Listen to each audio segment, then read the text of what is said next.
Hi, Stacey Dykes here with this Happy High Vibe Life. I want to talk to you today. I want to especially talk to the person that's watching that knows they're in the right relationship, that feels it deep within themselves. Like that inner knowing is telling you this is the relationship for you. But the conflict is making you confused. So there's a battle between your head and your heart. And when it's good, you're like, yes, this is like where I'm meant to be. But when the constant arguing is coming up, it has you questioning like whether this is right for you. So we're going to talk about that today. We're going to talk about what you can actually do to start to address these things to help move your marriage into or relationship into harmony. Now, I want to preface this by saying I am not talking about an abusive relationship. I'm not talking about if you're in a relationship that's physically, verbally, or mentally abusive. That is not what I'm talking about, okay? So I'm talking about relationships that have the potential to be very harmonious, that have the bone structure to be a very good relationship, but the constant day-to-day conflict and arguing is preventing you guys from coming together in full harmony. That's what I'm talking about. And I always want to preface this by saying that so that no one is misconstruing my words. Okay. So if you are in a relationship that is a good relationship, that has the structure, you are, you know it like within you, like your inner guidance, that inner feeling knows that this is the relationship for you, but you just don't know how to move through the conflict, through the suffering. Hey guys, so if you have any questions, go ahead and pop them in. Let me know who I'm talking to. So we're going to talk about 3 tips on how you can start to bring your relationship into harmony. When you're in that space, when you're in the space where you've got one foot in and one foot out, so your mind is kind of questioning whether this is the right relationship for you because of all the conflict, but your heart is saying, yes, this is, you need to move on. When you're in this like space where you're in conflict, it actually creates a disconnection. So you're not fully committed on all levels. And that creates another conflict within itself because you're not actually like fully 100% invested. You can be married to someone and not fully be in. You can be married and not be fully committed. So I want to talk a little bit about making a commitment.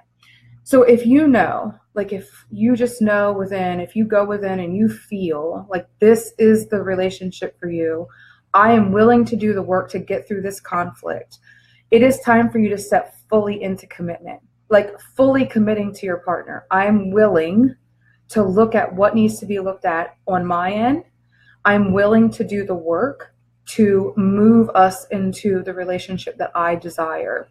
So when you make that full commitment, it's like you're telling your mind, okay, I've heard enough of your crap. It's time to move forward. When you do this, when you make that commitment, you're actually pulling yourself out of that struggle of trying to figure out if this is the person for you, because you can get stuck. So let's say you've come in alignment with this person, you've gotten married, all this conflict starts, and you don't, like, you're just questioning, like, is this the person for me? Is this right for me? Do I want to continue to deal with this? When you decide that you're going to stop that conflict in your mind and you're going to align with this person, you're going to make a commitment, it stops that level of struggle. So number 1, making a full commitment to your partner. Number 2, and this is the area that I work with with my clients, is looking for the deeper core wounds within you. So I help my clients heal and empower themselves to bring themselves into harmony, and that harmonious state creates a more harmonious relationship. So we all hold these old patterns of belief. We all hold old wounds. We have distrust. We have insecurities. We have core wounds from our childhood, belief systems like I'm not worthy, I'm not good enough for love, I'm not enough. So no matter what I do, I don't feel like I'm enough. I don't feel like I can speak my truth. I feel like I don't have a voice. I don't feel worthy of love. I'm not loved. A lot of us carry these core wounds, and what happens is we don't realize that we're carrying them into our relationship. So when your partner says something or when your partner does something, all these core wounds come up and they're playing in the background, and they are creating conflict continuously over and over again, causing you to get into arguments, to feel separated because you're actually separated within yourself. They show up in so many different ways. Like, let's take the I don't feel like I can speak my truth, for example. Let's say you grew up as a child and you had a dominant parent. One of your parents was dominant and they kind of made you feel suppressed as a child, and you didn't feel like you were able to speak your truth. That child, that inner child within you, vibrationally and energetically is locked in that time period. So that child is still 6 years old and feels like she can't speak. And so it sounds like it's really funny, but through all the work that I've done, through all the healing that I've done with my clients, it's so amazing. And my clients are blown away with how quick we can clear these things when we actually address it. So this inner child is saying, I can't speak up. So when you're in a relationship and your partner makes you feel like you can't speak up, maybe they're dominant, or maybe that's just the way you're perceiving it because you're looking through this inner child lens, like, I don't have a voice. That's the thing that's playing in the background over and over and over. So you constantly are feeling this way because it's playing in this old tape. So energetically and emotionally, you want to clear these old core wounds and belief systems.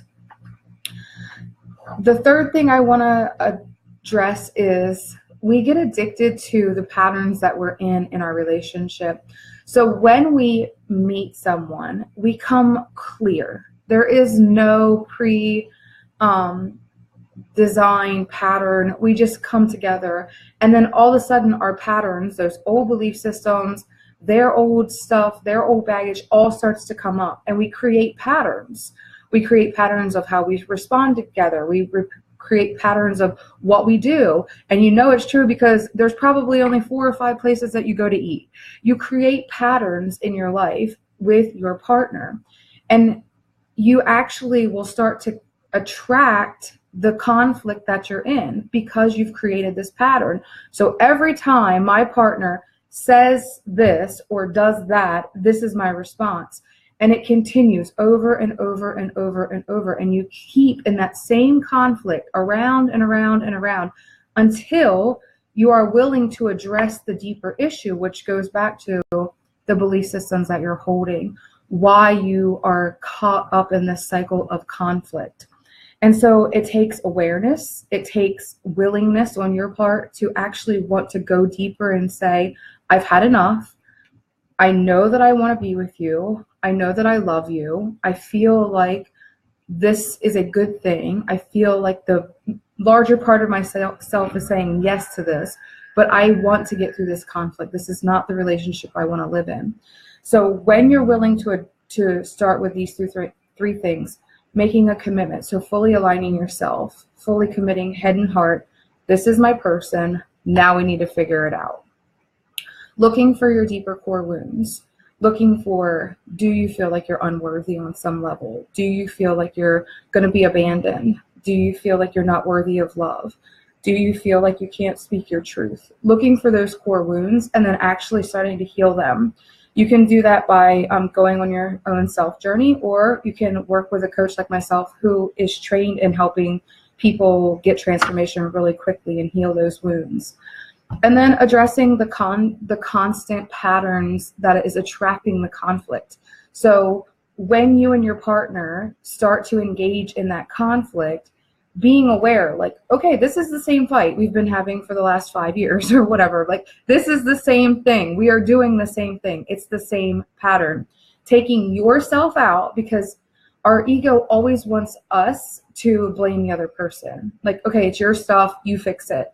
But you are the only one that can fix it because you're the only one that has any power over you. So, and I can hear people that are listening going, no, but he needs to do this. But it's not about him in this moment. It's about what you can do because you're listening. What can you do? What is on you and your responsibility? So taking yourself out of the situation, removing yourself when you start to feel that same pattern and going, nope, I'm going to do something different. I'm going to walk into the bedroom and I'm going to start painting my nails, or I'm going to go out on the porch, or I'm going to take a walk, or I'm going to go pet the dog, or whatever it is. You are removing yourself from the situation so that you're stopping that pattern of happening. And then you're going to start to address, like, what is going on? Why do I feel this way? What is this about me? Like, okay, yes, they said that, or yes, they did that, but why am I responding in this way? What do I feel? Start to really feel what's going on within you. And when you're willing to start to feel what's going on within you, you can start to get underneath, like, okay, I feel like I'm not being heard. I feel like my partner doesn't care. I feel like, so just addressing your own feelings in that situation, but really just realizing that you keep attracting the same conflict with your partner over and over again.